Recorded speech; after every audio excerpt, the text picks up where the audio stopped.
we've expected them to just become bigger and bigger and more threatening for decades now. And what seems to be dawning on people is that this old idea of China's imminent dominance, China about to take over, has kind of collapsed over the past 5 or 6 years.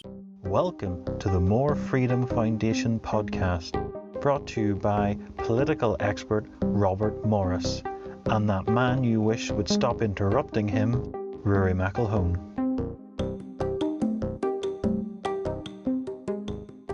Okay, well, hello, Rory. How's it going?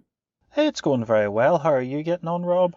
No complaints. No complaints. The amazing weather in New York continues. The midterm elections seem to have been going well. Crypto's exploding. Putin is losing. I mean, it's surprisingly good week all around. You're not a big crypto fan, no? I'm not a big crypto fan, Okay. no. No, I've been aware of it for... I think I remember reading about Bitcoin on Hacker News back in like 2009, 2010, thereabouts, and thinking to myself, this doesn't make any sense. And I was sort of progressively more and more perplexed. Price boom after price boom as it just sort of continued to go on, and more official seeming types were endorsing it. And it still just didn't seem to make sense to me. And it is a little gratifying to see it not making sense on a larger scale. Do you know who else doesn't like cryptocurrency? Who? The Chinese government. That's true. The Chinese government does not like cryptocurrency. And that is a fantastic segue into talking about what I wanted to talk about. Well done, Rory. Because today I'd like to talk about China. Specifically, kind of the stunning transformation in the global perception of China's prospects that we seem to be going through right now. I think that for decades now, and I include myself in this, most of the world has operated under the assumption that China is on the cusp of surpassing the United States economically. It is, Asia is where the future is. Well, you hear a lot about their military ambitions into Taiwan. For sure. And I think, as I hope to get into today, I think that these two things are connected because we've expected them to just become bigger and bigger and more threatening for decades now. And what seems to be dawning on people began to dawn on folks about 5 years ago, sort of began to dawn on me in the past 2 or 3 years, and I think is now coming to mass realization, is that this old idea of China's imminent dominance, China about to take over, has kind of collapsed over the past 5 or 6 years, which is kind of extraordinary. The thing is, there's a lot of momentum behind this idea. And there's a ton of momentum, specifically in U.S. media, which I see as sort of a subsidiary arm of the U.S. military-industrial complex. There's a lot about the idea. There's a lot of momentum behind the idea that the United States and China are going to go to war over Taiwan. And the problem with a China that is actually no longer going from strength to strength is that it may not, in fact, be able to just continue to sort of, fall downstairs into dominance and ownership of Taiwan, which just seems to have been the assumption that much of the United States and much of the U.S. and world media had been operating under. So we're in this weird position where if Washington, D.C. wants a war over Taiwan, and it's hard to avoid the conclusion that it really, really does, it's gotta push it. It's got to make it happen as soon as possible. And that's why we're seeing so much talk about war over Taiwan in the U.S. and world media recently, is that if it doesn't happen now, it's probably not going to happen. Similar to Putin with his generation of young men. I heard that if he doesn't do it now, he just won't have the manpower to do it. Very similar. Very similar. Did we see much of this decline in China's recent meeting of a decade? I would say so. I mean, there's in-depth analysis that I have, to be quite frank, not done. I've just seen the highlights with the old leader being kicked out. Yeah, that was quite something. Hu Jintao being Hmm. ushered out. I think. I mean, who knows whether it was a mistake, whether it was a conscious. Well, once, even if it was a mistake, once it starts to happen, you're fully aware of the optics, as Xi Jinping would have been. I think that's Even probably if it's the true. most benign thing in the world, once you see him being manhandled out of there, you know that it looks dreadful. But it also shows you are in ultimate power. Very true. Very true.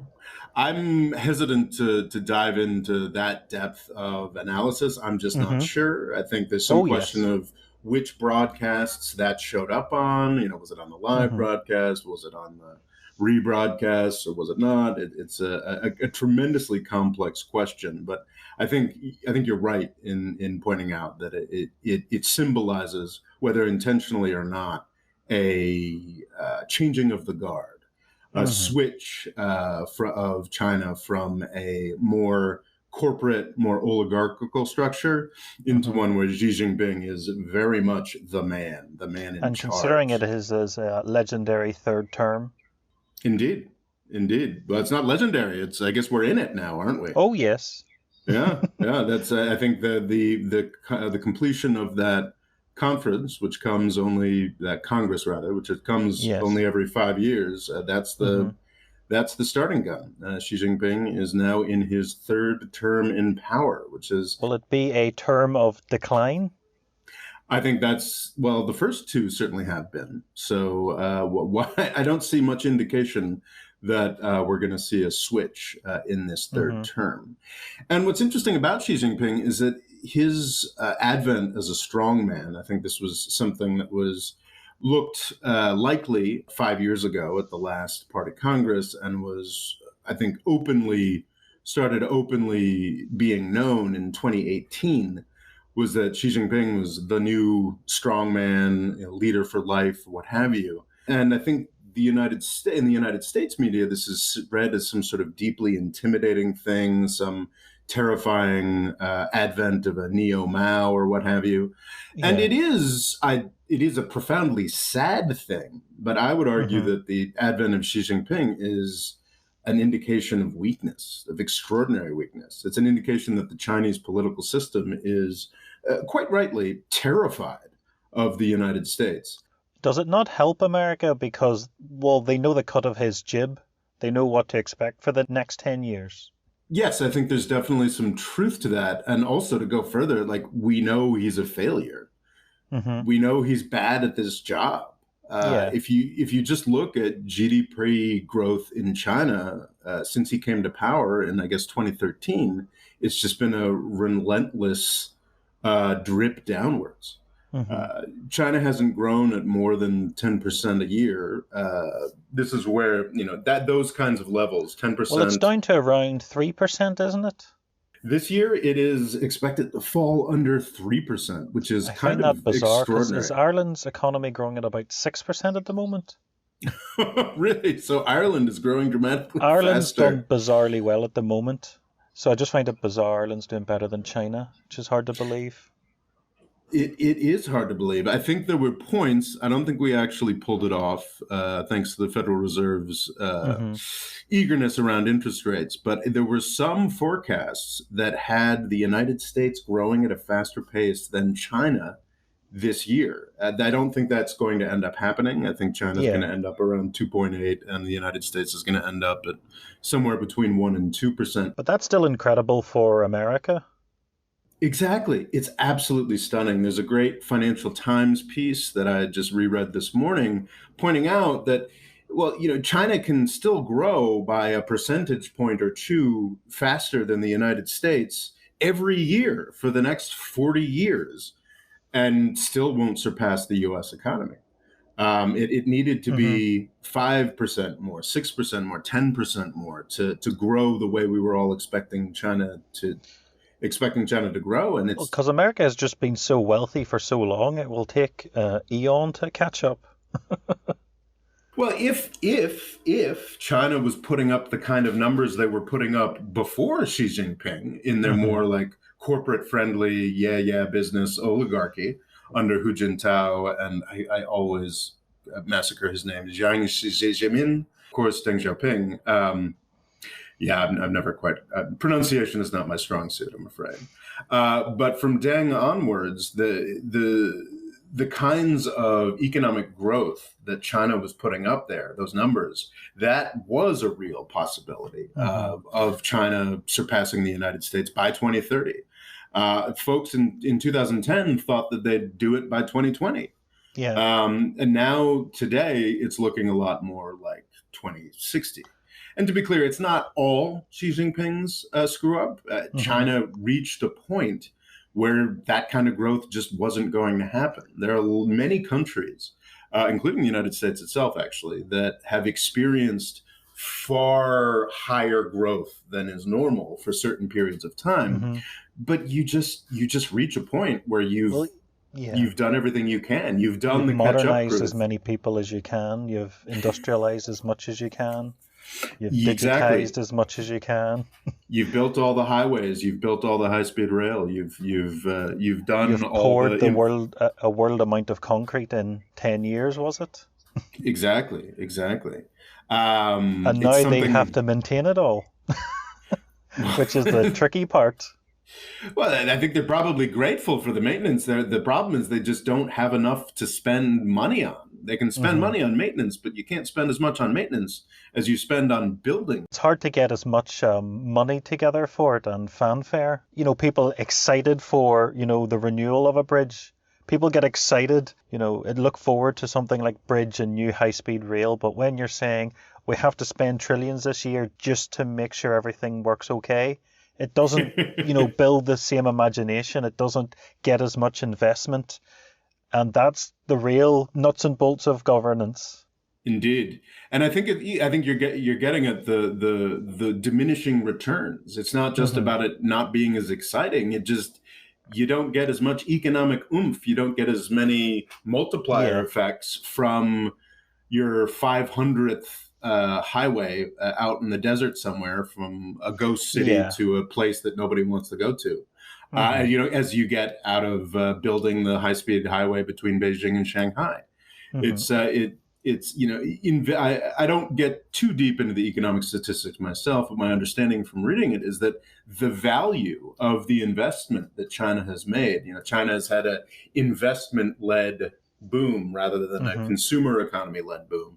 Yeah. But the value of the investment has just been going down more and more and more. And as the Chinese Communist Party knows that their success depends on continued economic growth, but they're in this almost horror movie situation where the things that they used to do that used to goose the economy in the useful ways simply don't do it anymore. They just But also, what happens once the Chinese stop getting a better standard of living, once things plateau or start to diminish? What do those billion plus people do? Oh, I think some kind of Chinese crisis is very likely within the next decade or two. I mean, who knows if they keep sticking to COVID zero, maybe within the next year or two. But the idea that China was like at the start locking down cities and the West sort of went through its whole phase and out the other end, and China's like now locking down more than ever, it's just sort of hard to believe and somewhat terrifying. It's extraordinary. It's hard to imagine that. Rounding 3 years living like that. Because that's what what got me quite concerned is when there's some city you've never heard of 20 million people that's locked down, you're like, I'm gonna take this serious. But it's the fact that it's it felt like as soon as the West kind of got over it, China then went into sort of hyperdrive. Well, the thing was that the West didn't really get over it. The West just sort of decided to live with it based on the strength of the vaccines that we developed. Well, that was the other thing. I remember hearing there's an Australian podcast called Friendly Geordies, and it's interesting to hear the Australian take on things because they tend to take the Russian and Chinese with more credibility because while they're in the West, they're literally as un-West as you can get. So they were considering the Russian vaccine and the Chinese vaccine as sort of nearly as credible or better, but the facts have turned out that the Western one was far superior, and their one was possibly as bad as useless. Yeah, so Australia had sort of the best of both worlds. They Oh actually yes. had a Chinese level of seriousness around locking down at the beginning of the pandemic, and then they were able to import the American and European mRNA vaccines. And also export to the Chinese lots and lots of coal. Their economy kind of wasn't that badly affected. That's always helpful for But no, the Australia. Australians do take stuff like that seriously. Like the comedian Bill Bailey was joking about the masking was there soil in his shoes because that could bring in contaminants and destroy Australia's ecosystem. So it is something they've always taken seriously. But it's one of those things when you look at Australia and how remote it is, you're like, you had to get this right, Australia. If you couldn't get this right, you can't get anything right. Yeah. Yeah, but it is kind of, I feel like there's a little bit of retroactive applauding ourselves in the United States. And, oh, well, we had vaccines. We didn't need to Yeah. do any of those lockdowns. And it's like, well, yeah, we've got like 1 million dead people. So Oh, yes, yes. It could have a been a lot better. 300th of our population died. And I Yeah. don't think Australia had that. I think Australia was very It had a serious few about it. wee hiccups, wasn't it? There was a cruise ship they let in that was like a plague ship. But on the whole, they did well. They did well. Exactly, they did well, and then they got the Western vaccines, and that's sort Oh, of yes. that would have been nice if the U.S. could have done something similar. But China has really gone from looking like a winner in the first year of COVID to, Hmm. well, despite of course being the source of the disease, to really Yes. just a real mess. The problem, though, for China, for Australia, for South Korea, was that if the rest of the world had been as serious as they had been about locking things down, Hmm. then we would not have, COVID would have been a 3 month event. The Oh, problem for yes. folks who opted for zero COVID was that the rest of the world, led by the United States, did not. And it really wouldn't have mattered if everybody in the world had done zero COVID, except for the United States, because the United States is the world's transit hub. But one issue So China seems to be having as well is it does appear the lab leak is the most plausible at this point, from what I've uh, been reading. And also, I think the World Health Organization is now going for the lab leak idea. Have you heard Isn't much about that this? my impression was that been a tremendous backlash to the idea that it definitely wasn't a lab leak, and I think a number of Yes. Western news sources got over their skis on condemning people who suggested that that was the case. Hmm. My understanding of the current line is that it could have definitely been a lab leak, Yes. It's or it still could have not been certain. a wet market, or it could have been. And Yes. I feel like too many people are getting over their skis and saying that now that this thing that used to be a verboten thing to say, now that we can say it and people are saying Hmm. it's plausible, it means it was definitely that. So I think this the current state of the science. I could be wrong about this. Is that we don't know, but that the lab Yes. leak definitely looks plausible. Whether it Yeah. looks more or less plausible than Hmm. the standard, it was a wet market in Hunan explanation. Yeah. We don't, or in Wuhan, sorry. But both look Uh, dreadful for China. yes. Oh, for sure. Because even For hearing sure. about wet markets, you could think of a wet fish market, but from what I can tell, it's as if you cross an abattoir with a zoo. It's the places are just horrific. Hmm. I remember hearing about a BBC journalist saying, I was staring at this creature and I kept thinking, what on earth is that? And then she realized it was a rabbit that had been skinned alive and just left there. Oof. Just like, oh yeah, I'll buy that. It is quite harrowing. Ah, that's grim. It That's will. grim. Yeah. That's grim. I don't know. I think there's a lot in the West. We tend to condemn the Chinese treatment of animals or what have you, and Hmm. the way that they. Is there some famous market? Is this China, or is it perhaps some other Asian country where folks sell dogs to be eaten or something like that? And I, whenever I see condemnation of that sort of thing, I sort of hmm. it's like I figure we can start talking about how China treats its dogs when we start letting China talk to us in the United States anyway about how we treat our grandparents. you know, because I Okay. feel like that, societies treat different things in different ways is generally Yes. my approach on that sort of thing. But there's no question that the Chinese have really screwed the pooch on COVID. After looking like winners, this COVID zero policy, where the rest of the world did not adopt it, means that they've got that million Americans that we lost. So China's got like three Mm-hmm. times that, 3 to 4 times that, plus a much worse medical system. So we're talking about, if they let up on zero COVID, we're instantly talking about 5 to 10. And of course, they've got the nationalistic inability to actually purchase these Western vaccines, because that'd be terribly Mm-hmm. humiliating for them. So if they let up on zero Yeah. COVID, they've instantly got like 10 million dead grandparents in a society that actually values old people, unlike Mm-hmm. our society, or rather the US society. I guess But Ireland, you've got Europe does a Grandpa much better Joe in job. charge. Is that not the highest Well, honor? that's true. That's true. I'm not sure that many people are that excited about having Grandpa Joe in charge. Even those like myself who Even those voted that for like him. him. Yeah, even those that voted for him. I'd be a lot happier with, I don't know, somebody under the age of 60. It'd be great. But but anyway, Yes. so yeah, so China is in this just terrible situation with COVID, but that's only really it's a vastly exacerbating factor, but it's only one aspect of just the collapse of China's hypergrowth model Mm-hmm. that they're experiencing, that Xi Jinping has overseen.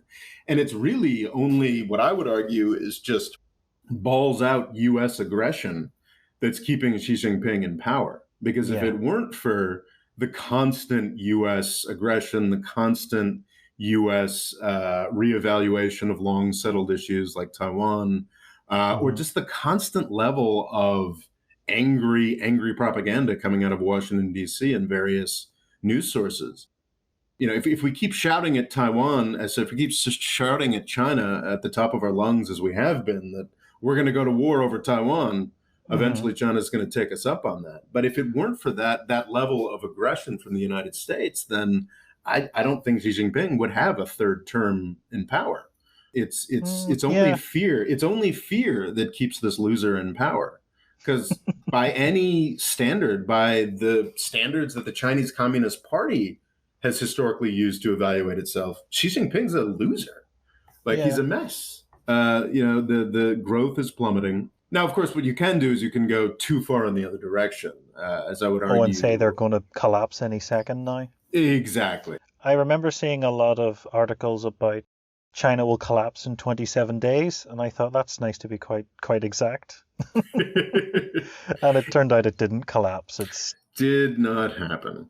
Did not happen. if China turns out to, let's say, start to diminish over the next couple of years and it's seen as not really a threat, what sort of sideshow in between Cold Wars will America concoct?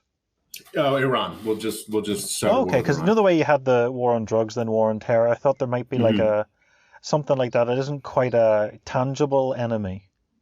No, we'll just start bombing Tehran. We Okay. won't. Well, or rather, Israel will bomb But what if Iran. Iran And has a revolution and thinks the West, thumbs up? well, I think the most Are there plausible, people in Washington that would be upset if that happened because they've lost an enemy? 100%, Oh my very God. deeply, deeply, deeply, That's sad to think. deeply, deeply disappointed. But I think, in the warmonger's favor in Washington, D.C., I think most people believe that the most likely step from the theocracy in Iran is Mm-hmm. from that to IGRC dictatorship. So, sort of Mm. a dictatorship run by the section of Iran's military that we've spent the most time demonizing. So, it probably Okay. wouldn't be that difficult Yeah. to make the US public just as scared of the Iranian military Mm-hmm. dictatorship as we have been of the theocratic Iranian dictatorship. Okay. So, yeah, that's sort of the problem with Iran and China and Russia, is that it's really easy to trick these countries into being the boogeyman for us. Mm-hmm. You just have to Well, scare it them sort of enough. suits. both parties, because if America is letting on it's scared of them, it makes them look, what we're doing is right. Look, the big mighty America is scared. Exactly, exactly. And if the United States constantly acts aggressively towards these countries, then there's a legitimate interest in defending the national honor of these countries, in looking like a strong man. And it's this terrible collaboration between U.S. and Iranian hardliners that has kept the theocracy in Iran going, really, for the past 30 years, I would argue. In the 80s, it was Saddam Hussein. It was Saddam Hussein attacking Iran that allowed the theocracy, Iran's theocracy, to solidify in as malign a way as it has. It is perhaps counterintuitive, but to me seems pretty obvious that a lot of the authoritarian turn in the world more broadly that the U.S. foreign policy establishment loves to talk about, this idea of democracy versus authoritarianism or what have you, which is one of the subsidiary themes that the Biden administration is pushing really hard. It's there's just no recognition that this authoritarian rise is a direct result in the incredibly aggressive stance that the United States has taken towards the entire world over the past 20 years. There's just, if you want to know, like, you talk about the authoritarian boogeyman, like, what's the old horror movie trope? Like, they're calling from inside the house. It's very much the United States that gave birth to this authoritarian rise, in my mind. Well, it's also the other thing. You don't have other countries conducting military exercises around the world quite like America. Like, I know there's been a lot of hoo-ha over the Belt and Road Initiative, but it appears it's mostly just Chinese companies trying to invest. And if you sort of look at it, if you just treat China as an ordinary country, it's not even like in a lot of the countries that they're operating in, they're not even in like the top 3 investors. And it seems to be Djibouti they have a military base in. And there's this big hoo-ha about it. But if you look into it, loads of countries have bases in Djibouti because it's a naval pinch point for global trade, and it's quite often where the Somali pirates like to pop up. I looked into this recently, and the U.S. and Djibouti military bases are in the same city, I believe, in Djibouti, just on either sides, just on alternating sides, which is of the city, which is quite something. People forget that Somali piracy was one of the big scary threats that we were supposed to all care about. And back then... And there was that film about it. Yeah, of course, there was that film about it.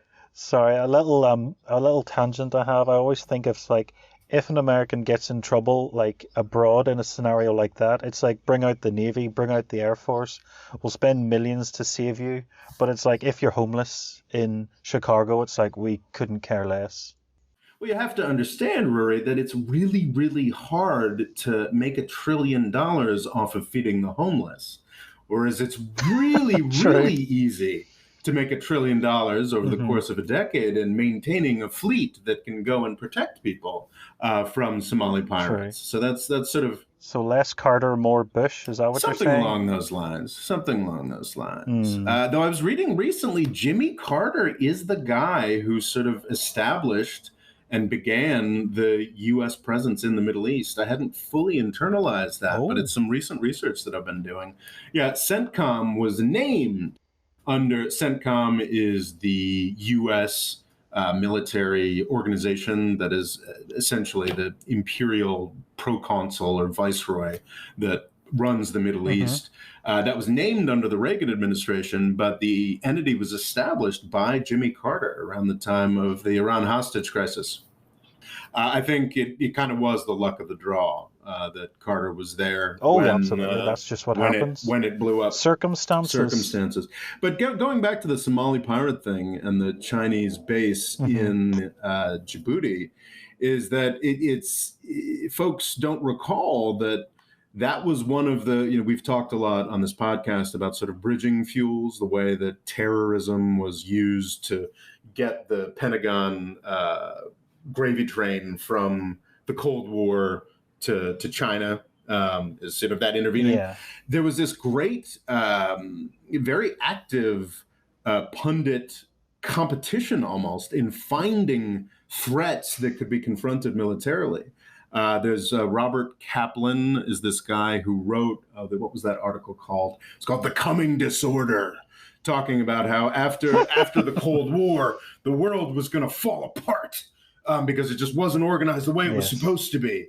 And there was just going to be it could only exist under constant threat. Something along those lines. Or it was just because of the environment or this, that thing or the other thing, the world was just going to fall to pieces. Collapse. Without U.S. leadership. Was there not a thing, a lot of the West didn't predict the fall of the Soviet Union?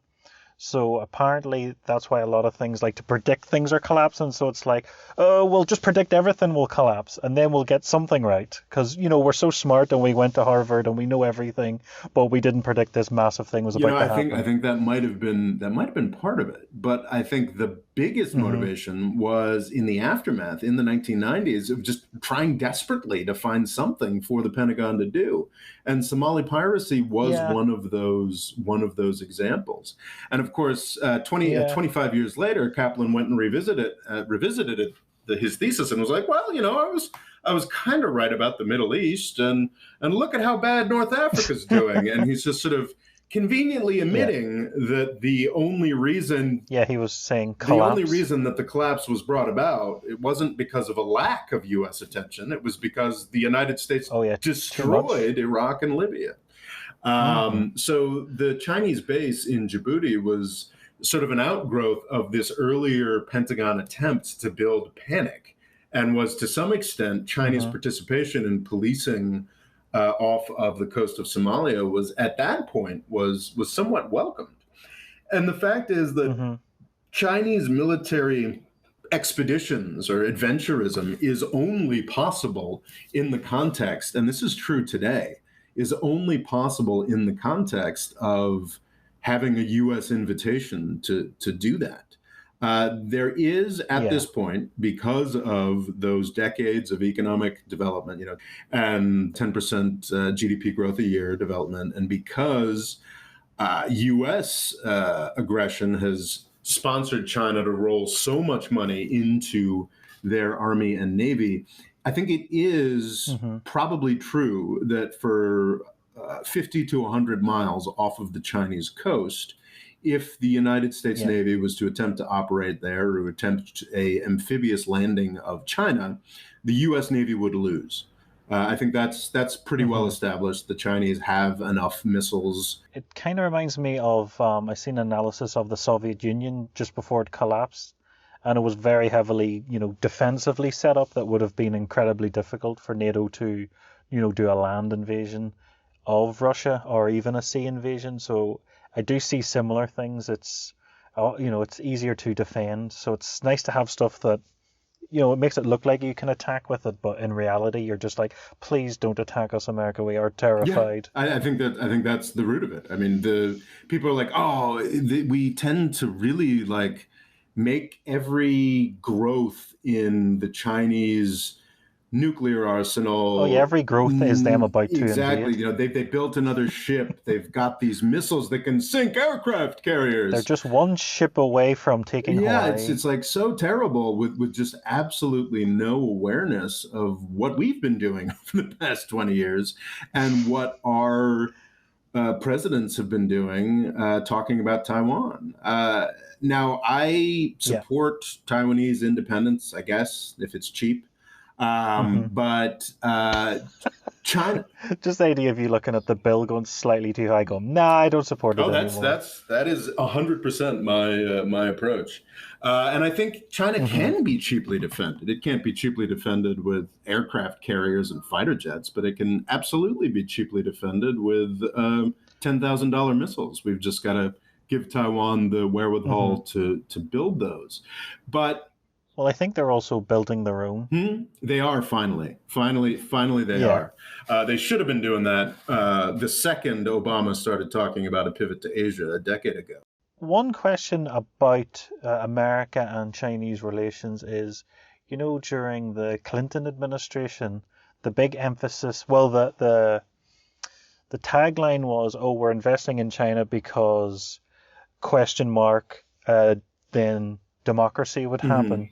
Do you think there was ever any intent or genuine thought that this economic growth and slightly more capitalistic way would bring about democracy, or was it just they wanted t-shirts and computers I made think they cheap? definitely wanted t-shirts and computers made cheap, but I also believe, yes, I think people Mm-hmm. firmly believed in it. And the thing is, Rory, I still believe in it. I think Okay. it made China a much more democratic, wealthier place. And I think what Mm-hmm. derailed China's move in that direction was not some sinister, natural Chinese evil or betrayal. It was fear of the United States. Xi Jinping is a Mm-hmm. thug. He is a wannabe strongman, and he's really bad at what he's doing. Xi Jinping came to power in 2013. Obama, and he was going to come into power before that, of course, but like Oh he yeah, it didn't was start his planned. time in power until 2013. Obama's pivot to Asia was 2012. So like Mm-hmm. the reason that China's looking so ugly and unpleasant right now is that for a solid decade now, we've been telling China we want to attack them. I think everybody assumes that there's that oh, Trump's the first person who was at all aggressive towards China, and that's just nonsense. What happened in Yeah. 2012, the pivot to Asia, this was a proudly announced policy of the U.S. government was, gee whiz, we've done, this is 2012, mind you, right? This is directly Yeah. after the Bush administration and after Obama in 2011, after quite frankly, swindling China and Russia into giving him a Security Council resolution on Libya with the Mm-hmm. understanding that NATO would not push for regime change. After in Yeah. 2000, after the Bush administration, after Obama in 2011 pushed for regime change in Libya, after Gaddafi was, Yeah. essentially, I believe, sodomized and murdered in the streets of Libya, and that was celebrated by Obama and Hillary Clinton. They then announced a pivot Did to Asia in 2012, where they said, "Oh, we're gonna yeah. bring all the happiness and peace and prosperity that we brought to the Middle East. We're gonna bring that to Asia now." Mm-hmm. How much of a tragedy was the downfall of Libya? An extraordinary tragedy. The North Africa has Mm-hmm. not recovered. There's a stereotype about African countries that they've just been mired in failure and economic decline since independence. And the tragedy is that because of the Cold War, that stereotype was largely true in the 1960s, Mm-hmm. 1970s, 1980s, and then 1990s.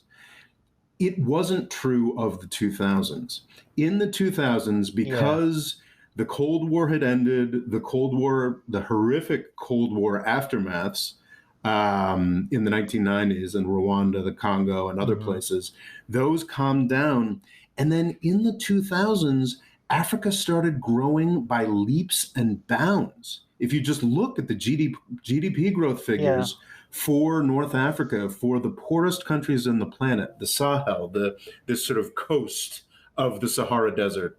Um, Mm-hmm. and Muammar Gaddafi and Libya were a large part of that. They were the economic linchpin. Because I've heard that Libya was wealthier than the poorer nations in Europe, just to give a context.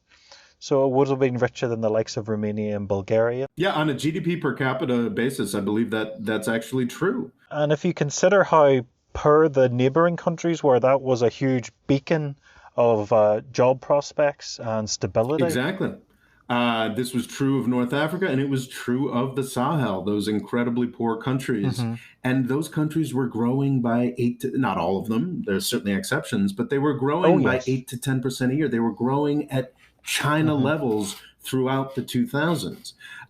Ironically, the Bush, this is a bit of a side a digression, but ironically, that was one of the positive results of the Iraq War, was Gaddafi got so scared that he stopped positioning himself as being anti and dove into bed with Western capitalism and just started Mm-hmm. spewing money everywhere.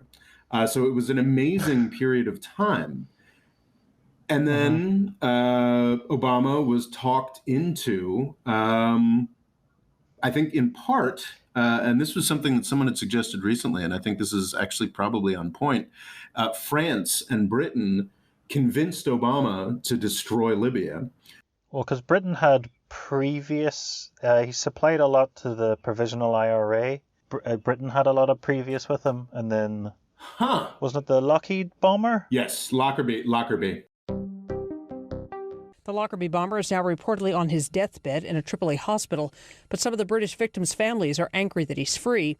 And now families of people killed by Libyan explosives supplied by the Irish Republican Army are demanding compensation from the Libyan government. They could trace back, the Provisional IRA got Samtex, and they got it from him. And whatever way it is stamped, they're still able to trace. Occasionally some dissidents are turned up, and they're like, oh, they still have Libya's Samtex.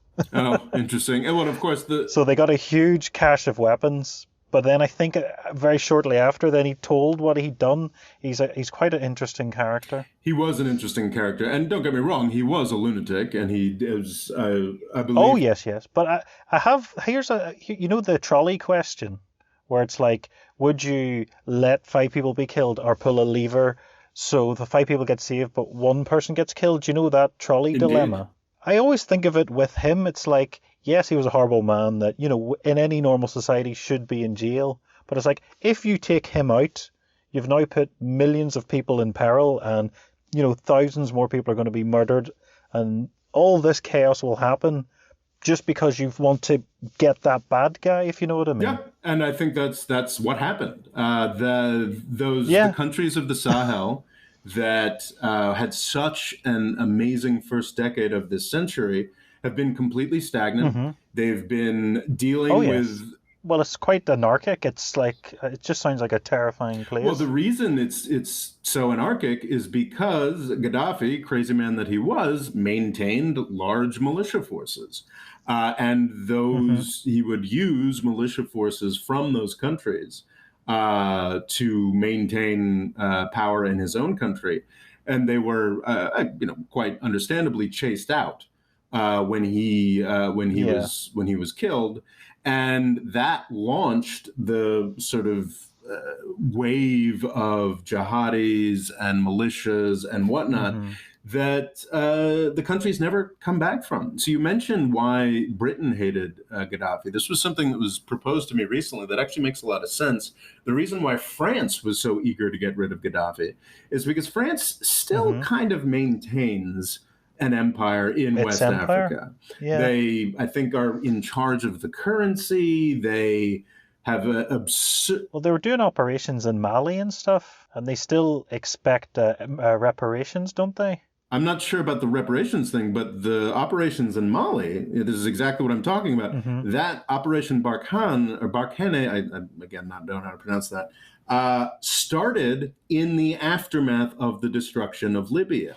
The French were unhappy in the 2000s when all these countries were finally able to stand up off their knees and were beginning to enrich themselves thanks to Libyan largesse, and destroying Libya and unleashing a wave of chaos allowed France to go back in and essentially militarily occupy all these countries. All those countries that were sort of working with Libya and it's a bit like if a factory opens up, you have a lot of, services will then open up to service the factory and the workers. It felt like it had a healing effect on all its neighbors. And then they've all gone kaput since. Yep. And France, that's what I was thinking. France has so much ex-territory there that it's still got its grubby mitts on. And Libya, Gaddafi, when he came in from the cold in 2004, started providing a real alternative to France in West Africa. Didn't he try to be like a sort of like head of the Muslim world, was it? And it didn't quite work out. That never worked out for him. So he pivoted then to be like, oh, I'll be the leader of Africa, and then that kind of worked out really well for him. Worked out pretty well for him, and he essentially founded, this might overstate it a little bit, but he certainly funded the founding of the African Union, which is a fairly serious which has organization. Been going well. Yeah, Yes. most recently they helped broker peace in Ethiopia. Um, Hmm. it's an ongoing organization, and really, yeah. So essentially, to answer your question, the destruction of Libya was a tremendous disaster for the Hmm. region that Africa is still trying to recover from. Yes. So I've also heard, though, that Putin is sort of obsessed with that tape of Gaddafi being murdered makes sense to me. because he just sort of considers that. Well, I know, was it an American Predator drone attacked his convoy? And that then meant the locals could catch up to him and finish him I off. believe that's something along. I've just found that So I could so. see him thinking something similar could happen him. Of course, of course.